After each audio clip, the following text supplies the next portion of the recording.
بسم اللہ الرحمن الرحیم۔ السلام علیکم ورحمۃ اللہ وبرکاتہ۔ حضرت مولانا محمد یوسف کاندیلوی صاحب رحمۃ اللہ علیہ کے فرمائے ہوئے 6 نمبروں کا مذاکرہ آپ تک پہنچانے کی سعادت حاصل کر رہے ہیں، جو کہ حضرت جی مولانا سعد صاحب دامت برکاتہم نے کئی سال پہلے پڑھ کر سنائے تھے۔ اس مذاکرے کو لائک اور شیئر کرنا مت بھولیں اور اپنی آراء سے ہمیں ضرور آگاہ کیجیے۔ جزاکم اللہ الخیر۔ نمبر 1، ایمان۔ اما بعد، اللہ رب العزت نے انسانوں کی تمام کامیابیوں کا دار و مدار انسان کے اندر کی مایا پر رکھا ہے۔ کامیابی اور ناکامی انسان کے اندر کے حالات کا نام ہے۔ یہ حالات ایک قسم کی مخلوق ہے جو نظر نہیں آتی، جس طرح فرشتے خدا کی مخلوق ہیں پر نظر نہیں آتے۔ انبیاء علیہم الصلوۃ والسلام کو یہ مخلوق دکھلائی جاتی ہیں، اس لیے دنیا کی پھیلی ہوئی چیزوں اور نقشوں کا نام کامیابی اور ناکامی نہیں ہے۔ عزت و ذلت، راحت و تکلیف، سکون و پریشانی، صحت و بیماری، تو ان حالات کے بننے اور بگڑنے کا دنیا میں پھیلی ہوئی شکلوں اور نقشے سے تعلق بھی نہیں ہے۔ انسان کے اندر کی مایا اللہ کی ذات کا یقین اور اللہ کے اوامر ہیں۔ اب اگر انسان کے اندر میں اللہ کی ذات کا یقین ہوگا اور اللہ کے اوامر اس کے جسم سے ٹھیک ٹھیک حضور پاک صلی اللہ علیہ وآلہ وسلم والے طریقے کے مطابق نکلیں گے تو اللہ جل شانہ اس انسان کے اندر کامیابی والے حالات پیدا فرما دیں گے، خواہ ظاہری اسباب اور چیزیں کچھ بھی اس کے پاس نہ ہوں، کیونکہ اللہ پاک تمام کائنات کے ہر ذرے کے، ہر فرد کے بنانے والے اور ہر فرد کی ہر ضرورت کو ہر وقت اپنی ذات سے پورا کرنے والے خالق اور مالک ہیں۔ نمبر 1، اللہ رب العزت نے ہر چیز کو اپنی قدرت سے بنایا ہے۔ نمبر 2، چیزیں اللہ کے بنانے سے، ان کے چاہنے سے بنی ہیں۔ نمبر 3، یہ چیزیں خود نہیں بنی، انہیں اللہ رب العزت نے بنایا ہے۔ نمبر 4، وہ ان چیزوں کو بنانے والے ہیں۔ نمبر 5، اللہ رب العزت خود بنے نہیں ہیں۔ نمبر 6، جو چیزیں کسی کے بنانے سے کبھی بنی ہوں تو بنی ہوئی چیزوں سے کچھ بنتا نہیں ہے۔ نمبر 7، زمین اور آسمان اور ان کے درمیان جتنی بھی مخلوق ہے ان سے کچھ نہیں بنتا۔ نمبر 8، جو خود قدرت سے بنا ہے وہ قدرت کے ماتحت ہے۔ لیکن اس وقت ہمارے ماحول میں یہ بات چل رہی ہے کہ ہم لوگ یوں کہہ رہے ہیں کہ زمین اور آسمان کے درمیان جو چیزیں اللہ نے بنائی ہیں وہ انسان کے استعمال کرنے کے لیے بنائی ہیں۔ نہیں میرے دوستو، اللہ نے جو چیز اپنی قدرت سے بنائی ہے ان چیزوں کو اللہ نے بنا کر اپنی قدرت میں رکھا ہے۔ ایسا نہیں ہے کہ قدرت سے یہ چیزیں بن گئیں تو بننے کے بعد یہ چیزیں قدرت سے خارج کر دی گئی ہوں، بلکہ اللہ رب العزت نے جو کچھ قدرت سے بنایا ہے وہ ہر وقت ان کے قبضے میں ہے، وہی ہر چیز کو خود استعمال فرماتے ہیں۔ وہ جب چاہیں اپنی قدرت سے ان شکلوں کو بدل دیں اور کسی چیز کی شکل کو چاہے قائم رکھ کر اس کی خوبی کو، اس کی صفات کو بدل دیں۔ یعنی یہ بات نہیں ہے کہ اللہ رب العزت نے جس چیز سے جو تاثیر وقتی طور سے دکھلا دی وہ تاثیر ہم یہ سمجھتے ہیں کہ یہ تاثیر اس چیز کی ہوگی۔ میرے دوستو، اول تو کسی چیز میں کوئی تاثیر ہے ہی نہیں، تاثیر اللہ کے کرم میں ہے، شکلوں میں کوئی تاثیر نہیں۔ شکلیں تو ساری کی ساری مٹی سے بنائی ہیں۔ اللہ رب العزت نے جو چیز اپنی قدرت سے بنائی ہے تو قدرت ہر وقت اس چیز میں کام کرتی رہتی ہے۔ اس بات کو ہمیں بار بار سوچنا پڑے گا، غور کرنا پڑے گا، لوگوں سے کہنا پڑے گا جو کچھ زمین اور آسمان کے درمیان ہو رہا ہے ان سب کا تعلق ان پھیلی ہوئی شکلوں اور نقشوں سے نہیں ہے، بلکہ اللہ رب العزت کی ذات عالی تنہا جو چاہتی ہے وہ کرتی ہے۔ ان کا تعلق نہ تو ان اسباب سے ہے جنہیں اللہ نے براہ راست بنایا اور نہ ان اسباب سے ہے جن اسبابوں کے بننے میں کسی درجے انسانوں کا ہاتھ لگا ہو۔ لکڑی کو سانپ بنا دیتے ہیں، سانپ کو لکڑی بنا دیتے ہیں۔ اس طرح ساری شکلوں پر، خواہ وہ ملک کی ہو یا مال کی، برف کی ہو یا بھاپ کی، ساری شکلوں پر اللہ ہی کا قبضہ ہے۔ وہی ان شکلوں پر اپنے امر کو استعمال فرماتے ہیں۔ جہاں سے انسان کی زندگی بنتی نظر آتی ہے وہیں سے زندگی کو بگاڑ کر دکھلاتے ہیں، اور جہاں سے زندگی بگڑتی نظر آتی ہے وہیں سے زندگی کو بنا کر دکھلاتے ہیں۔ ساری چیزوں کے بغیر ریت پر ڈال کر پال کے دکھاتے ہیں، اور سارے ساز و سامان زندگی بننے کے سارے اسباب اور چیزوں کے ہوتے ہوئے زندگی کو تباہ و برباد کر کے دکھاتے ہیں۔ اللہ جل شانہ کی ذات عالی سے ہمارا تعلق پیدا ہو جائے اور اللہ جل شانہ کی ذات عالی سے براہ راست فائدہ حاصل کرنے والے بن جائیں۔ تو اسی کے لیے یعنی انسانوں کو کامیابی دلانے کے لیے حضرت محمد صلی اللہ علیہ وآلہ وسلم رب العزت کے یہاں سے اللہ کے اوامر لے کر آئے ہیں۔ میرے دوستو دیکھو سمجھو اسے، ایک راستہ ہے اللہ کے خزانوں سے کائنات کی شکلوں کے ذریعے فائدہ حاصل کرنے کا، اور ایک راستہ ہے اللہ کے خزانوں سے محمد صلی اللہ علیہ وآلہ وسلم کے ذریعے سے فائدہ حاصل کرنے کا، یعنی اللہ رب العزت کی قدرت سے فائدہ اٹھانے کے اسباب اور کائنات میں پھیلے ہوئے نقشوں سے فائدہ اٹھانے کے اسباب، یہ دونوں چیزیں بالکل مقابلے کی ہیں، دونوں ٹکر کی ہیں۔ اس لیے میرے دوستو اللہ کی قدرت سے براہ راست فائدہ اٹھانے کے لیے حضور پاک صلی اللہ علیہ وآلہ وسلم جو اللہ کی طرف سے اوامر لے کر آئے ہیں، جب وہ اوامر ہماری زندگیوں میں آ کر محمد صلی اللہ علیہ وآلہ وسلم کے طریقے پر جسم سے باہر صادر ہوں گے تو اللہ جل شانہ ہر نقشے ہر سبب میں کامیابی دے کر دکھلائیں گے۔ اسی لیے سب سے پہلے لا الہ الا اللہ محمد الرسول اللہ میں اپنے یقین، اپنے جذبے اور اپنے طریقے جو ہم حالات کے آنے پر خاص طور سے اور دن رات پڑنے والی ضرورتوں میں عام طور سے اختیار کرتے ہیں، ان کے بدلنے کا ہم سے یہ کلمہ مطالبہ کر رہا ہے۔ صرف یقین کی تبدیلی پر ہی اللہ پاک اس زمین اور آسمان سے کئی گنا بڑی جنت عطا فرمائے گا، اور دنیا میں نقد فائدہ یہ ہوگا کہ جن جن شکلوں سے ہمارا یقین نکل کر اللہ کی ذات سے ہر چیز کے بننے کا اور حضور پاک صلی اللہ علیہ وآلہ وسلم کے اعمال سے ہونے کا یقین آئے گا، تو یہ ساری کی ساری چیزیں جن سے ہمارا یقین نکلے گا ان شکلوں کو اللہ ہمارے لیے مسخر کر دیں گے۔ اصل میں ہم پر جو دنیا کی شکلیں مسلط ہیں تو ان کا ہم پر تسلط ان کے یقینوں کی وجہ سے ہے۔ ایک چھوٹے جانور سے لے کر بڑے بڑے عالمی نقشوں کے یقین نے انہیں ہم پر مسلط کر رکھا ہے۔ میرے دوستو اللہ رب العزت نے ہمیں دعوت کی وہ محنت دی تھی جس سے زمین اور آسمان کے درمیان کا نظام ہم سارا کا سارا دائی کے لیے مسخر ہو جاوے۔ جس طرح اسباب کہف کے لیے سورج کو مسخر کیا گیا، اسی طرح ایک جماعت دشمن کے مقابلے پر سورج غروب ہو رہا، عصر کی نماز ابھی پڑھی نہیں، تو یوں کہا اللہ سے کہ اے اللہ سورج کو یہیں روک دے، تو سورج وہیں رکا رہا، ٹھہرا رہا۔ جب دشمن سے مقابلہ کر کے فارغ ہو گئے تب تک کہ سورج رکا ہوا ہے۔ ان کی عصر کی نماز کے تقاضے پر سورج رکا ہوا ہے۔ میرے دوستو عزیز و بزرگوں، یہ بات اپنے ذہن سے نکال دو کہ اسباب پر دعوت چلے گی۔ اسباب پر دعوت نہیں چلا کرتی، بلکہ دعوت پر وہ اسباب چلا کرتے ہیں جن اسباب تک کی رسائی نہیں ہے، پہنچ نہیں ہے۔ میرے دوستو ہدایت اسباب پر کبھی موقوف نہیں ہوئی، ہمیشہ اسباب کا موافق ہونا ہدایت کی محنت پر موقوف رہا۔ تمام انبیاء کی دعوت کے واقعات کو اٹھا کر دیکھو، ہر جگہ یہ ملے گا بغیر اسباب کے قدم اٹھایا تو اللہ نے اسباب کو موافق کر دیا۔ یہ نہیں کہ تم اسباب پر ہدایت کو لاؤ۔ تمام انبیاء علیہم الصلوۃ والسلام کی دعوت کا خلاصہ یہی ہے کہ ہدایت کی محنت پر اسباب موافق ہوئے ہیں۔ جن جن چیزوں سے ہمارا یقین نکل جائے گا ان ساری چیزوں کو اللہ پاک مسخر فرما دیں گے۔ اب پہلا نمبر ایمان۔ ایمان لغت میں کسی کی خبر کو خبر دینے والے کے اعتماد پر یقینی طور سے مان لینے کو ایمان کہتے ہیں۔ کلمہ لا الہ الا اللہ محمد الرسول اللہ کا ترجمہ اللہ کی خبروں کو محمد صلی اللہ علیہ وآلہ وسلم کے اعتماد پر یقینی طور سے مان لینے کا نام ایمان ہے۔ ایمان سے کیا چاہا جا رہا ہے؟ اللہ تعالیٰ کی ذات عالی سے براہ راست فائدہ حاصل کرنے کے لیے اللہ تعالیٰ کے اوامر کو محمد صلی اللہ علیہ وآلہ وسلم کے طریقے پر پورا کرنے میں دنیا اور آخرت کی تمام کامیابیوں کا یقین کرنا۔ اس کلمے کا یقین حاصل کرنے کے لیے 3 محنت کرنی ہوں گی۔ پہلی محنت دعوت دینی، دوسری محنت مشق کرنا، تیسری محنت دعا مانگنی۔ اب اس میں پہلا کام ہے کلمہ لا الہ الا اللہ کی دعوت۔ دعوت دینے میں اللہ کی بڑائی سمجھانی ہے، اللہ کی ربوبیت سمجھانی ہے، اللہ کی قدرت سمجھانی ہے۔ انبیاء اور صحابہ کی نصرت کے واقعات سنانے ہیں کہ کس طرح اللہ رب العزت نے ظاہر کے خلاف ان کی مددیں کی ہیں، کس طرح غیبی نظام صحابہ کرام رضوان اللہ تعالی اجمعین کے ساتھ چلا ہے۔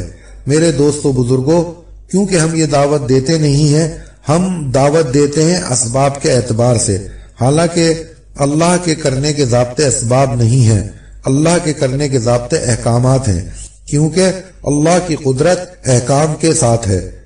اسباب کے ساتھ نہیں ہے، اور اصل کامیابی قدرت کا ساتھ ہونا ہے۔ اسباب کا ساتھ ہونا قدرت کا ساتھ ہونا نہیں کہلاتا۔ اسباب امتحان ہے اور احکامات اطمینان ہے۔ میرے دوستو، یہ انتہائی محرومی کی بات ہے کہ ہم یوں سوچیں کہ یہ غیبی نصرتیں صحابہ کرام رضوان اللہ تعالی اجمعین پر آ کر ختم ہو گئیں۔ بات یہ نہیں ہے، بلکہ بات یہ ہے کہ نصرت دعوت کے ساتھ ہے۔ نصرت انبیاء علیہم الصلوۃ والسلام کے ساتھ مخصوص نہیں ہے، نصرت دعوت کے ساتھ ہے۔ آج بھی خدا کی قسم وہ ہوگا جو صحابہ کرام رضوان اللہ تعالی اجمعین کے ساتھ ہوا ہے، بلکہ اس سے زیادہ ہوگا، بشرط یہ کہ ہم اپنے آپ کو اس رخ پر لے کر چلیں گے۔ تو ہم نے تو دوستی کر لی ہے اسباب سے، جبکہ اسباب کا مل جانا وبال ہے اور اعمال کا مل جانا یہ انعام ہے۔ اللہ رب العزت اسباب دے کر پریشان کریں گے، دکان دے کر کمزور کریں گے۔ دوستو، اسباب اوندھا برتن ہے اور اعمال سیدھا برتن ہے، اس میں براہ راست آوے گا پر شرک سے پاک ہو۔ لیکن ہم کیا کر رہے ہیں کہ اسباب جتنا ساتھ دیں، اتنی دعوت دو، اتنا کام کرو۔ میرے دوستو، عزیز و بزرگوں، اسباب کی مواقفت کے ساتھ اعمال تو ہو سکتے ہیں پر یقین نہیں بن سکتا۔ اگر حج کے خرچ کا انتظام نہیں ہے تو اس پر حج فرض نہیں ہے، اگر مال نہیں ہے تو زکوٰۃ فرض نہیں ہے۔ اعمال تو چلیں گے اسباب پر، لیکن یقین اسباب کے ساتھ چلیں، ایسا نہیں ہوتا کہ یقین کا اور اسباب کا کوئی جوڑ نہیں ہے۔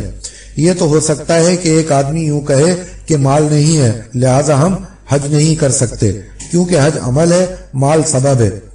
لیکن یہ کہنا کہ اسباب ہوں گے تو یقین ہوگا کہ نہیں، اسباب کا یقین کا کوئی جوڑ نہیں ہے۔ اس لیے میرے دوستو، ہر نبی نے آ کر سب سے پہلی جو دعوت دی ہے وہ ایمان کی دعوت دی ہے۔ ہر نبی نے اپنی قوم کو اسباب سے ایمان کی طرف اور چیزوں سے اعمال کی طرف دعوت دی ہے، یعنی کسی سبب سے، کسی نقشے سے اور کسی شکل سے کچھ نہیں بنتا۔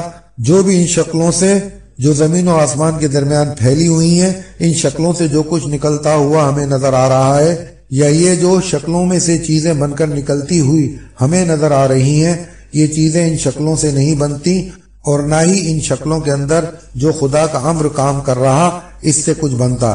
یہ سب اللہ کی ذات سے بنا ہے، اور ساتویں آسمان کے اوپر عرش سے ملا ہوا جو غیبی خزانہ ہے، جس کا دروازہ نہ رات کو بند ہوتا ہے نہ دن میں۔ اس خزانے سے براہ راست ان شکلوں کے اندر سے نکلنے والی چیزیں اللہ اتار رہے ہیں۔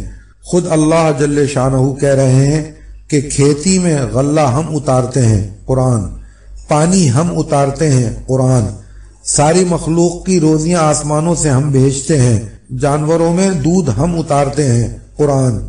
اس طرح شکلوں سے نہ بن کر اللہ کی ذات سے بننے کی دعوت دیتے تھے۔ اسی طرح چیزوں میں کامیابی نہیں ہے، چیزوں میں صحت نہیں ہے، چیزوں میں چین اور سکون نہیں ہے، چیزوں میں راحت نہیں ہے، چیزوں میں عزت نہیں ہے۔ اگر صحت، چین و سکون، راحت اور عزت کو پانا چاہتے ہو تو یہ چیزیں اعمال سے حاصل ہوں گی۔ میرے دوستو، عزیز و بزرگوں، اس یقین کو اپنے اندر پیدا کرنے کے لیے اس یقین کی دعوت دینی ہے۔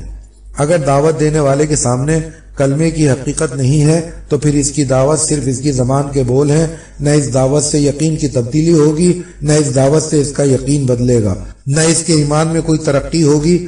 بلکہ میرے دوستو، جس وقت کوئی دعوت دینے والا کسی فرد کو یا کسی مجمع کو مقام پر یا باہر دعوت دے رہا ہو تو سب سے پہلے کلمہ لا الہ الا اللہ کی دعوت دیتے ہوئے اس کے اپنے سامنے ایمان کی حقیقت ہو کہ میں ایمان صحابہ کی طرف بلا رہا ہوں۔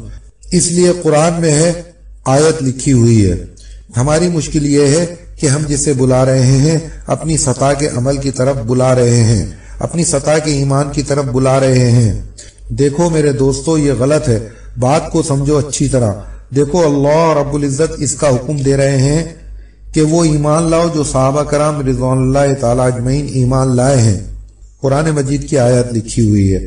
جس وقت کوئی ہمارا ساتھی کلمے کی دعوت دے، اس وقت یہ بات لازم ہے کہ اس کی دعوت دیتے ہوئے اس کے سامنے ایمان صحابہ اور اس کے سامنے کلمے کی حقیقت، اس کے سامنے صرف اللہ رب العزت کی ذات عالی ہو، اس کے سوا کوئی سبب نہ ہو۔ جب اس طرح دعوت دے گا جس طرح عرض کیا جا رہا ہے تو اب اس دعوت سے اس کے اندر کلمے کی حقیقت آئے گی۔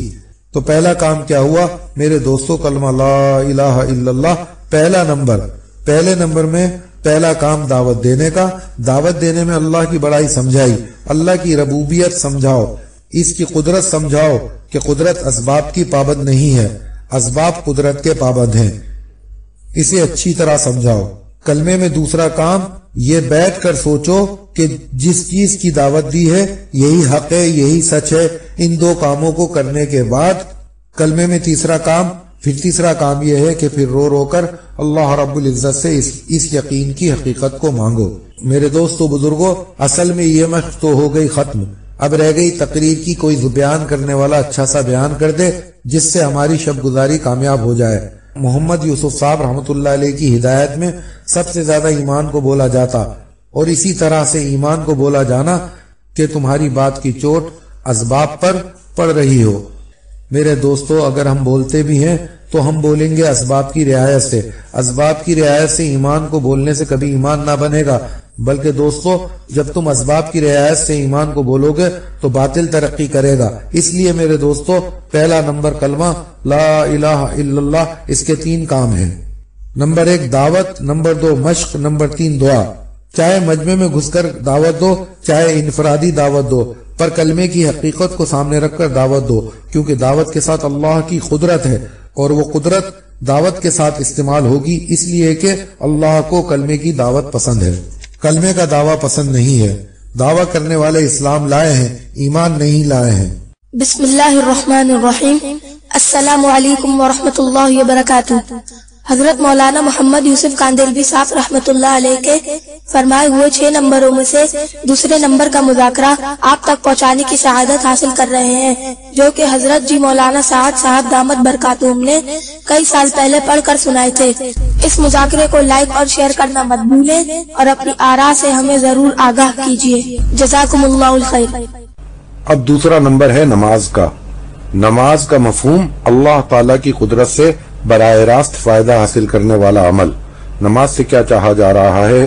اللہ تعالیٰ کی قدرت سے فائدہ اٹھانے میں یہ نماز ہمارا یقینی اسباب بن جائے۔ نمازی پر نماز کا پہلا حق دعوت دینے کا، نمازی پر نماز کا دوسرا حق مشق کرنا، نمازی پر نماز کا تیسرا حق دعا مانگنی۔ اللہ رب العزت کی قدرت سے براہ راست فائدے حاصل کرنے کے لیے نماز کا امر دیا گیا ہے۔ نماز یقینی سبب ہے، دکان غیر یقینی سبب ہے۔ غیر یقینی سبب سے جو تم چاہو گے وہ نہ ہوگا، نماز کے امر سے جو تم چاہو گے اللہ رب العزت وہ کر دیں گے۔ اس لیے اپنی ضرورتوں کو نماز کے امر سے پورا کرانے کے لیے ایک نماز سے دوسری نماز کا انتظار کرنا۔ سر سے لے کر پیر تک اللہ کی رضا والے مخصوص طریقے پر پابندیوں کے ساتھ اپنے جسم کو استعمال کرو۔ آنکھوں کا، کانوں کا اور زبان کا اور پیروں کا، ہاتھ کا استعمال ٹھیک ہو۔ دل میں اللہ کی ذات کا یقین ہو، اللہ کا دھیان ہو اور اللہ کا خوف ہو، اور نماز میں اللہ کے حکم کے مطابق میرا استعمال یعنی رکوع، تکبیر اور تسبیح اور قرات، یہ ساری کی ساری چیزیں کائنات سے فائدہ انعامات دلانے والی ہیں۔ اسی یقین کے ساتھ نماز ادا کر کے ہاتھ پھیلا کر مانگا جائے تو اللہ جل شانہ اپنی قدرت سے ہماری ہر ضرورت بھی پوری کریں گے، اور اس نماز پر اللہ پاک گناہوں کو بھی معاف فرمائیں گے، رزق میں برکت بھی وہی دیں گے، اطاعت کی توفیق بھی ملے گی۔ ایسی نماز کے لیے بھی 3 کام کرنے ہوں گے۔ پہلا کام دعوت، دوسرا کام مشق، تیسرا کام دعا۔ نماز کے ساتھ پہلا کام دعوت۔ میرے دوستو بزرگوں، بے شک امت میں اعمال کا رواج ہے، اور وہ بھی کسی درجے میں، لیکن یہ اعمال کی شکل ہے، اعمال کی حقیقت ان شکلوں سے نکلی ہوئی ہے۔ دیکھو دوستو، ہو یہ رہا ہے کہ نمازی دعوت دے رہا ہے بے نمازی کو۔ ہمارے 6 نمبر کی دعوت اس لیے نہیں ہے کہ امت میں نماز کی کمی ہے، اس وجہ سے ان کو نماز کی دعوت دو، نہیں میرے دوستو، بلکہ ہمارے 6 نمبروں کی دعوت کا مقصد یہ ہے کہ ہمیں ان 6 نمبروں کی حقیقت مل جائے۔ ذرا سا سمجھنے اور غور کرنے کی بات ہے، اگر غور کرو گے تو تمہیں خود فرق محسوس ہوگا۔ حدیث میں یوں آتا ہے کہ نماز روشن اور چمکدار ہو کر نمازی کے لیے دعا کرتی ہوئی جاتی ہے، یا سیاہ رنگ میں نمازی کے لیے بد دعا کرتی ہوئی جاتی ہے کہ اللہ، جیسے اس نمازی نے مجھے ضائع کیا، میرے حق کو ادا نہ کر کے تو بھی اس نمازی کو ضائع کر دے۔ تو پھر یہ نماز پرانے کپڑے کی طرح لپیٹ کر اس نمازی کے منہ پر مار دی جاتی ہے۔ اسی طرح حدیث میں یہ بھی آتا ہے کہ قبر میں نمازی آدمی کے سر کی جانب نماز موجود ہوگی۔ اور جب قیامت میں نمازی آدمی اللہ کے سامنے حساب دینے کے لیے کھڑا ہوگا تو یہ نماز میزان پر اپنے وزن کی تول کرا رہی ہوگی۔ وہ نماز کی حقیقت حضور پاک صلی اللہ علیہ وآلہ وسلم معراج سے واپسی پر اپنے ساتھ لے کر آئے تھے۔ اس لیے جب تم نماز کی دعوت دو تو نماز کی حقیقت کو سامنے رکھ کر دعوت دو۔ اس بے نمازی کو سامنے رکھ کر دعوت نہ دو، بلکہ نماز کے خشوع کو، نماز کے خضوع کو، نماز کی حقیقت کو اور صفت احسان کو سامنے رکھ کر دعوت دو کہ تم اللہ کو دیکھ رہے ہو، یا کم سے کم اس کے یقین کے ساتھ کہ اللہ ہمیں دیکھ رہا ہے۔ میرے دوستو، ان چند چیزوں کو سامنے رکھ کر نماز کی دعوت دو، کیونکہ خود دعوت دینے والا اپنے اندر نماز کی حقیقت لانا چاہتا ہے، اس وجہ سے نماز کی دعوت دے رہا ہے۔ لیکن ہمارے گشت بے نمازیوں میں ہو رہے ہیں، بے نمازیوں کو سامنے رکھ کر، اس لیے ہماری نمازوں میں کوئی ترقی نہیں۔ ہماری تعلیم ہو رہی ہے اس کے لیے جو نماز نہیں پڑھ رہے، اس لیے تعلیم سے اپنی ذات کو فائدہ نہیں، اس لیے کہ نماز کی حقیقت کو سامنے رکھ کر دعوت دو۔ نماز سے ملنے والے نفع جو دنیا میں ملیں گے جب تک ہم یہاں ہیں، اور آخرت میں جو نفع ملیں گے وہاں جانے پر، ان نفعوں کو خوب سمجھاؤ۔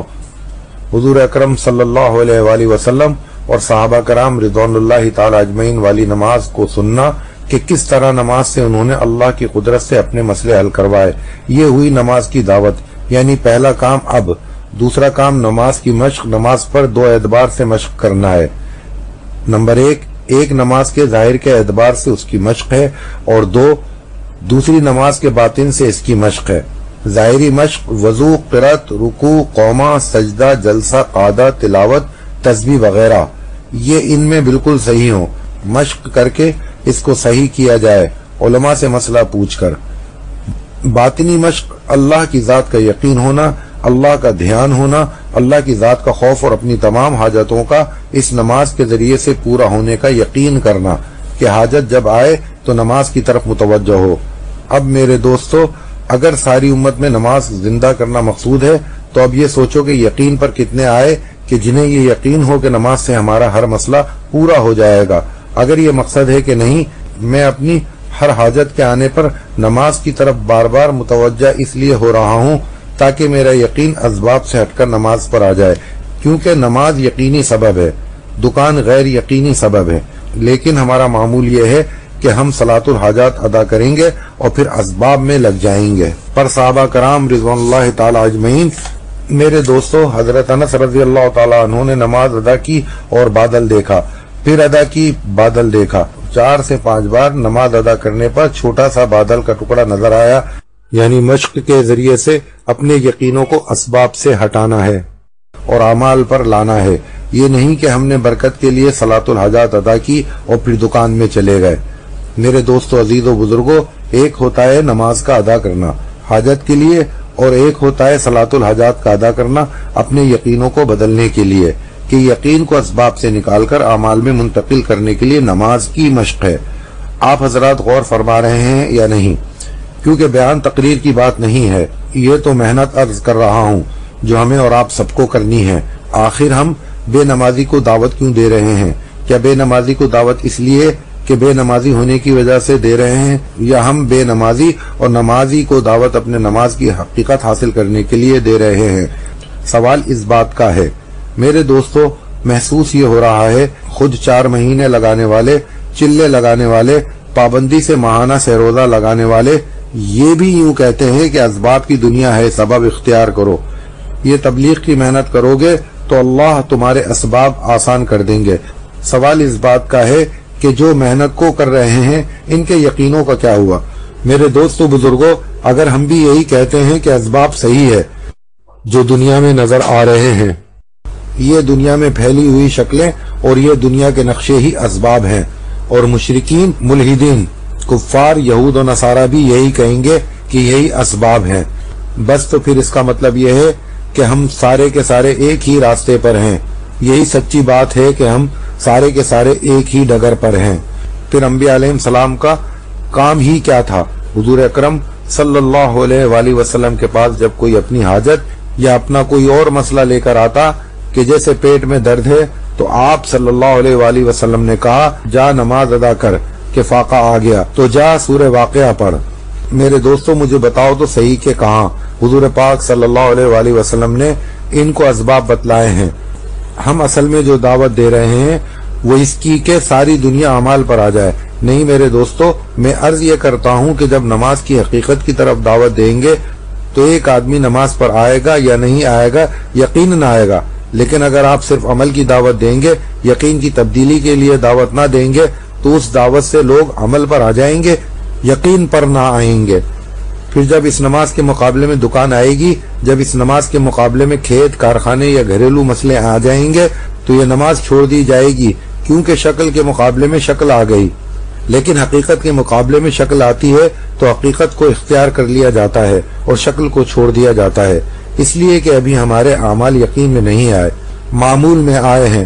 حضور پاک صلی اللہ علیہ وآلہ وسلم نے قیامت تک آنے والوں کے لیے اپنی نماز کو نمونہ قرار دیا ہے اور اپنی والی نماز کو دیا ہے۔ اب خود اپنی نمازوں کی مشق کرنی ہے، ظاہر کے اعتبار سے بھی اور باطن کے اعتبار سے بھی۔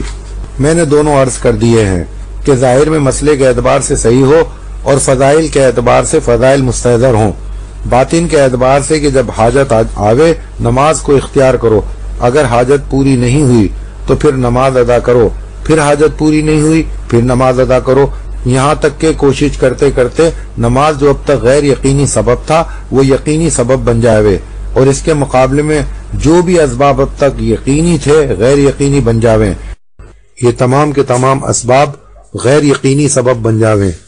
میرے دوستو، حاجت کے آتے ہی اگر نماز کا خیال نہ آیا تو ابھی نماز کی حقیقت حاصل نہیں ہوئی، اگر حاجت کے آتے ہی سبب کا خیال آ گیا تو یہ سبب کا خیال ہمارے اندر کے سبب کے یقین نے ظاہر کیا ہے، اب اگر اس سبب کی کامیابی کے لیے نماز ادا کر رہے ہیں تو یہ اس کے عقیدے کا بگاڑ ایسا کرا رہا ہے۔ میرے دوستو، امت عمل کر رہی ہے اسباب بنانے کے لیے، عقیدے کا بگاڑ ہے کہ اسباب بنانے کے لیے اعمال ہو رہے ہیں۔ میرے دوستو، عمل وہ ہے جو اسباب کے خلاف اللہ کی قدرت سے براہ راست کامیابی دلوائے گا، عمل وہ سبب ہے جس کے انکار کی گنجائش نہیں، وہ سبب ہے جس کے اور اللہ کے درمیان کوئی پردہ نہیں۔ اب اپنی ضرورتوں کو نماز سے پورا کرنے کے لیے ایک نماز سے دوسری نماز کا انتظار کر کے اس سے اپنی حاجتوں کو پورا کرانے کی مشق کرو، یہ نماز کے ساتھ دوسرا کام ہو گیا۔ تیسرا کام دعا، کہ جب نماز کی دعوت اور نماز کی مشق کرتے ہوئے جس طرح عرض کیا گیا ہے پھر نماز کے عمل کو پورا کر کے سوچنا کہ اللہ کی شان کے مطابق نماز کا حق ہم سے صحیح ادا نہ ہو سکا، اس پر رونا اور کہنا کہ اے اللہ تو ہمیں نماز کی حقیقت عطا فرما دے۔ تیسرا نمبر، علم و ذکر۔ علم کا مفہوم اللہ کی ذات عالی سے براہ راست فائدہ حاصل کرنے کی غرض سے اللہ کے اوامر کو حضور پاک صلی اللہ علیہ وآلہ وسلم کے طریقے پر اختیار کرنا۔ علم سے کیا چاہا جا رہا ہے، اس بات کی تحقیق کرنا کہ میرا اللہ مجھ سے حال میں کیا چاہ رہا ہے۔ ہم میں تحقیق کا جذبہ پیدا ہو جائے، اس کے لیے 3 محنتیں کرنی ہیں۔ نمبر 1 علم کی دعوت، نمبر 2 علم کی مشق، نمبر 3 علم کے لیے دعا۔ علم سے مراد یہ ہے کہ ہم میں تحقیق کا جذبہ پیدا ہو جائے۔ کیا مطلب اس کا؟ علم کہتے ہیں کہ اللہ مجھ سے اس وقت کیا چاہ رہا ہے، کتاب یاد ہو جانے کو علم نہیں کہتے، بلکہ میرا اللہ مجھ سے اس وقت کیا چاہ رہا ہے، اور جو چاہ رہا ہے اسے اللہ کے دھیان کے ساتھ پورا کرنا، یہ علم و ذکر ہے۔ میرے دوستو، انسان کے عمل سے علم کا ظاہر ہونا یہ علم کی علامت ہے۔ یہ جو کہا جاتا ہے کہ علم ذکر 1 نمبر ہے، اس کا مطلب ہے اللہ مجھ سے اس وقت جو چاہ رہا ہے اسے اللہ کے دھیان کے ساتھ پورا کر دینا، یعنی عمل ہو اللہ کے دھیان کے ساتھ۔ یہ علم و ذکر کا خلاصہ ہے۔ آج تو جو آدمی جو سیکھے وہی علم، جو آدمی کسی سے جو پوچھے وہی علم نہیں۔ میرے دوستو، علم صرف اس کو کہتے ہیں جو حضور پاک صلی اللہ علیہ وآلہ وسلم یقینی کامیابی کے لیے اللہ رب العزت کے یہاں سے لے کر آئے ہیں، اس کو علم کہتے ہیں۔ وہ کیا ہے؟ وہ قبر کے 3 سوال ہیں۔ نمبر 1 رب کو جاننا، نمبر 2 اس کے احکامات کو جاننا، نمبر 3 نبی کی نیابت میں ملی ہوئی ذمہ داری کو پورا کرنا۔ لیکن آج علم اور جہالت میں کوئی فرق نہیں رہا، جہاں آگ بند ہو جاتی ہے وہاں جہالت ختم ہو جاتی ہے اور علم شروع ہو جاتا ہے۔ ساری جہالت جہاں ختم ہو جائے گی علم وہاں سے شروع ہوگا۔ یہ قبر کے 3 سوال، یہ تینوں سوال علم کے بارے میں ہیں، جہالت کے بارے میں کوئی سوال نہیں۔ یہاں قبر میں زبان علم پر نہیں چلے گی کہ کوئی کر کے گیا، کوئی سیکھ کر گیا، کوئی سن کر گیا، کوئی سنا کر گیا۔ اسی لیے قرآن نے عالم یقین والوں کو کہا ہے لیکن آج امت تربیت کے علم کو کھو چکی ہے۔ امت کے پاس شریعت کا علم تو ہے لیکن تربیت کے علم سے ہاتھ دھو بیٹھی ہے۔ وہ محنت ہمارے ہاں علم ذکر سے چاہی جا رہی ہے۔ صحابہ کرام رضوان اللہ تعالی اجمعین جو نمونہ ہے ساری امت کے لیے، وہ تربیت کی وجہ سے نمونہ بنائے گئے، صرف علم کی وجہ سے نہیں۔ علم نبوت والے علم پر ان سے محنت کرائی گئی، تب کہیں جا کر نمونے بنائے گئے۔ محمد یوسف صاحب رحمۃ اللہ علیہ نے ایک مرتبہ ایک مدرسے سے بخاری ختم پر فرمایا، بھائیو آپ نے بخاری ختم کی، علم حاصل ہوا، اب اس علم پر 3 مقصدوں کے لیے محنت ضروری ہے۔ نمبر 1، اس علم کے مطابق آپ کے اندر کا یقین۔ نمبر 2، اس علم کے مطابق عمل، اور 3، اس یقین اور عمل کو عالم میں پھیلانا۔ حضور اکرم صلی اللہ علیہ وآلہ وسلم کے لائے ہوئے علم پر ان تینوں پہلوؤں سے ابتدا میں محنت کی گئی تھی، تو اس زمانے کے کائناتی نقشوں پر چلنے والے روم و فارس کے ٹکڑے ٹکڑے ہو گئے۔ آخری زمانے میں دجال اپنی ذات سے اتنی بڑی طاقت کا مظاہرہ کرے گا کہ اس کے مقابلے میں موجودہ طاقتیں بھی کچھ نہیں ہیں۔ اس وقت مہدی علیہ الصلوۃ والسلام زمین سے، عیسیٰ علیہ الصلوۃ والسلام آسمان سے آئیں گے، اور حضور اکرم صلی اللہ علیہ وآلہ وسلم کے طریقے کے مطابق اس علم پر یہی محنت کریں گے، اس پر اللہ پاک اس دجالی طاقت کو ہلاک کر دے گا۔ تو جب پہلے بھی یہ ہو چکا اور آخر میں بھی ایسا ہوگا تو پھر اس پر شک کیوں ہے کہ اس دور میں کیسے ہو سکے گا؟ آج بھی وہ سب کچھ ہو سکتا ہے، بشرط یہ کہ ایک متعدد بطبقہ اس علم پر حضور پاک صلی اللہ علیہ وآلہ وسلم اور صحابہ کرام رضوان اللہ تعالی اجمعین کی طرح محنت کر ڈالے۔ میرے دوستو، حضور اکرم صلی اللہ علیہ وآلہ وسلم سے صادر ہونے والے اعمال کو اللہ رب العزت نے ایٹم بم سے زیادہ طاقتور بنایا ہے، اور ایک ایک عمل کو عالم کی تعمیر کا ذریعہ بنایا ہے۔ صلاۃ الاستسقاء زمین کے حالات میں بدلاؤ کا ذریعہ، صلاۃ الخسوف اور صلاۃ الکسوف چاند اور سورج کے حالات بدلنے کے لیے ہے، صلاۃ الحاجات اور دعا ہر قسم کے انفرادی اور اجماعی ناموافق حالات بدلنے کے لیے ہے۔ حضور پاک صلی اللہ علیہ وآلہ وسلم کی انگلی کے اشارے سے چاند کے 2 ٹکڑے کرا کر یہی ظاہر کیا گیا کہ حضور پاک صلی اللہ علیہ وآلہ وسلم سے صادر ہونے والے اعمال کی اتنی طاقت ہے، اور یہ چاند کی طرف انگلی کا اشارہ حضور اکرم صلی اللہ علیہ وآلہ وسلم کا تکوینی عمل تھا۔ تشریعی عمل اس سے بھی زیادہ طاقت والے ہیں۔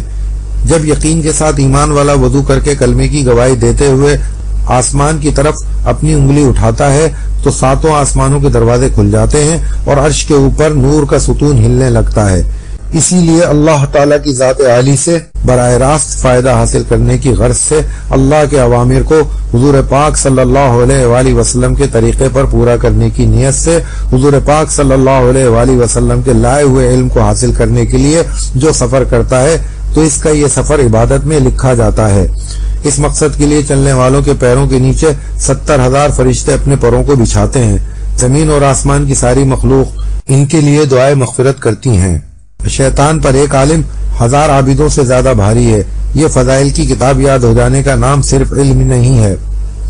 میرے دوستو بزرگوں، تعلیم عمل کو کہتے ہیں اور علم یقین کو کہتے ہیں۔ صرف دماغ میں آ جانے کا نام علم نہیں ہے، یا کتاب یاد ہو جانے کا نام علم نہیں ہے، بلکہ قرآن نے عالم یقین والوں کو کہا ہے، معلومات ہو جانے کو نہیں۔ قرآن نے عالم یقین والوں کو کہا ہے کہ اللہ کے وعدوں کا جنہیں یقین ہے۔ اس لیے سب سے پہلا کام علم کے ساتھ بھی جو کرنا ہے وہ دعوت۔ پہلا کام دعوت، دنیا آخرت میں کامیابی دلانے کے لیے۔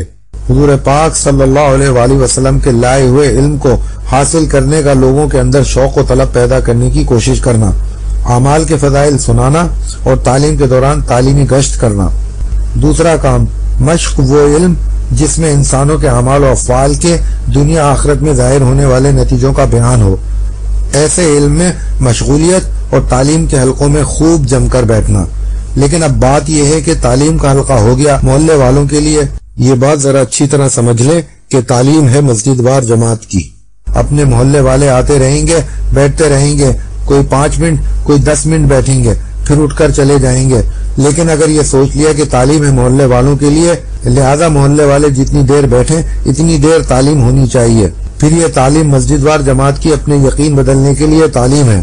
ہاں، ہم محلے والوں کو اپنے تعلیمی حلقے کی دعوت دیں گے، انہیں بیٹھنے کی ترغیب دیں گے، لیکن یہ نہیں کہ جب محلے والے اٹھ کر جانے لگے تو ہماری تعلیم ختم ہو جائے۔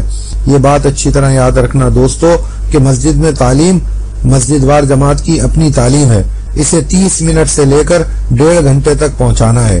محمد یوسف صاحب رحمۃ اللہ علیہ فرماتے تھے کہ تعلیم کے حلقوں میں جم کر بیٹھو، بلکہ مجاہدوں کے ساتھ بیٹھو، اس لیے کہ صرف تعلیم کے علم سے عمل کی استعداد پیدا نہیں ہوتی، بلکہ تعلیم کے نور سے عمل کی استعداد پیدا ہوتی ہے۔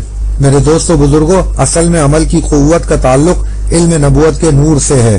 اب جتنا حدیث کا نور آئے گا اپنے اندر اتنی عمل پر پڑھنے کی استعداد پیدا ہوگی۔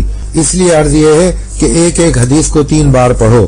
فائدے کو ایک بار پڑھنا ہے، فائدے میں جو حدیث آئے گی اسے بھی ایک ہی بار پڑھنا ہے۔ صرف حدیث 3 بار ٹھہر ٹھہر کر پڑھو۔ یہ طریقہ نبوت ہے امت کو تعلیم دینے کا، اور یہی طریقہ مسنون ہے۔ محمد یوسف صاحب رحمۃ اللہ علیہ فرماتے تھے کہ ادب اور عظمت، دھیان اور توجہ اللہ، اور باوضو بیٹھنے کی کوشش اور ٹیک لگا کر نہ بیٹھنا۔ یہ نہیں کہ جسے کتاب پڑھنی آتی ہے وہ بس منہ کے سامنے کتاب رکھ کر پڑھتا چلا جا رہا اور ساتھیوں کا دھیان کہیں اور ہے۔ میرے دوستو، کتاب پڑھنا مقصود نہیں ہے، بلکہ امت کو اس کے یقین پر لانا مقصود ہے کہ فضائل کا یقین اپنے اندر پیدا کرو۔ آپ حضرات اس طرح سے تعلیم میں بیٹھیں گے تاکہ تعلیم کا عمل مکمل ہو۔ تیسرا کام دعا۔ ان دونوں کاموں کے کرنے کے بعد اب رو رو کر اللہ سے علم کی حقیقت کو مانگنا۔ ذکر کا مفہوم اللہ تعالیٰ کے اوامر میں اللہ تعالیٰ کے دھیان کے ساتھ مشغول ہونا۔ ذکر سے کیا چاہا جا رہا ہے کہ اللہ تعالیٰ میرے سامنے ہے اور وہ دیکھ رہے ہیں۔ ذکر کی 3 محنتیں: نمبر 1 دعوت، نمبر 2 مشق، نمبر 3 دعا۔ میرے دوستو، ذکر کا مطلب صرف تسبیح کا پورا کرنا نہیں ہے، یہ تو اسباب ہیں اللہ کا دھیان حاصل کرنے کے لیے۔ اصل میں ذکر کہتے ہیں اللہ کے دھیان کو، کیونکہ جتنے بھی اعمال ہیں وہ صرف اللہ کے دھیان لانے کا سبب ہیں، اس لیے ان کو طبعاً ذکر کہہ دیا جاتا ہے۔ تلاوت ذکر ہے، نماز ذکر ہے، تسبیح ذکر ہے۔ یہ سب ذکر کیوں ہے؟ کہ ان سے اللہ کا دھیان لانا مقصود ہے، اس لیے ان کو طبعاً ذکر کہہ دیا گیا، ورنہ اصل میں میرے دوستو ذکر تو اللہ کے دھیان کو کہتے ہیں۔ اقیم الصلاۃ للذکر، کہ نماز کو قائم کرو میری یاد کے لیے۔ اگر نماز اللہ کے دھیان سے ہو رہی ہے تو نماز ذکر ہے، جو عمل بھی اللہ کے دھیان کے ساتھ ہو وہ ذکر ہے۔ اسی لیے حضرت عمر فاروق رضی اللہ تعالی عنہ نے فرمایا کہ ہر اطاعت کرنے والا جو اللہ کی اور اس کے رسول صلی اللہ علیہ وآلہ وسلم کی اطاعت کرتا ہو تو وہ ذاکر ہے۔ اب ہر عمل میں اللہ کا دھیان پیدا کرنے کے لیے اللہ کا ذکر ہے کہ جو اللہ کو یاد کرتا ہے اللہ اس کو یاد فرماتے ہیں۔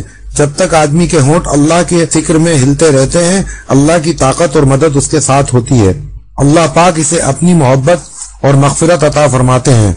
اللہ کا ذکر شیطان سے بچنے کا قلعہ ہے۔ اب ذکر کی حقیقت کو حاصل کرنے کے لیے بھی 3 کام کرنے ہیں۔ پہلا کام دعوت، ایک ایک مسلمان کو اللہ کا ذکر کرنے پر اس دعوت کے ذریعے سے آمادہ کرنا ہے کہ ہر مسلمان اللہ کی ذات کا تعارف کرانے والا بن جائے، اللہ کی تعریفیں کرنے والا اور تذکرے کرنے والا بن جائے۔ اس پر امت کو آمادہ کرنا ہے ترغیب دے کر۔ یہ ترغیب ہمیں اسی لیے دینی ہے کہ اس کی حقیقت ابھی ہمارے اندر نہیں ہے، اسی حقیقت کو حاصل کرنے کے لیے میں دعوت دے رہا ہوں۔ جب اس کی حقیقت ہمیں حاصل ہوگی تو ہمیں اللہ کا دھیان مل جائے گا۔ اس کے لیے دعوت کے بعد ہمیں مشق کرنی ہے۔ دوسرا کام مشق، کہ تنہائیوں میں بیٹھ کر اللہ کا ذکر کرنا، اس کیفیت کے ساتھ کہ میرا اللہ جس نے سب کچھ اپنی قدرت سے بنایا ہے وہ میرے سامنے ہے، میرے ذکر کرنے کو سن رہا ہے، میرا اللہ مجھے دیکھ رہا ہے۔ اس طرح اللہ کے ذکر کی مشق کرنی ہے۔ اب تیسرا کام دعا، کہ ان دونوں کاموں کو کرنے کے بعد یعنی اس دعوت اور مشق کے بعد رو رو کر اللہ رب العزت سے ذکر کی حقیقت مانگنی ہے۔ اکرام مسلم، اکرام مسلم کا مفہوم اللہ کے بندوں سے متعلق جو اللہ کے اوامر ہیں انہیں حضور پاک صلی اللہ علیہ وآلہ وسلم کے طریقے پر پابندی سے پورا کرنا۔ اکرام مسلم سے کیا چاہا جا رہا ہے؟ اللہ تعالیٰ کے بندوں کے حق کو ادا کرنا اور اپنے حق کو معاف کرنا۔ یہ نمبر بھی ہم سے 3 محنت چاہ رہا ہے، 1 دعوت، 2 مشق، 3 دعا۔ میرے دوستو عزیز و بزرگوں، مال کی طبعی چاہت اور اس سے دلچسپی اور محبت کے باوجود اپنا کمایا ہوا مال اللہ کی رضا کے لیے اللہ کے نبیوں اور کتابوں کی تعلیم کے مطابق اپنے ماحول کے ضرورت مندوں پر خرچ کرو، قربت دار، مسکین، یتیموں پر خرچ کرے۔ غرض یہ کہ اپنی کمائیاں دوسروں پر خرچ کریں اور دوسروں کو آرام و نفع پہنچائے۔ ہر مسلمان کا اکرام کرے کہ حضور پاک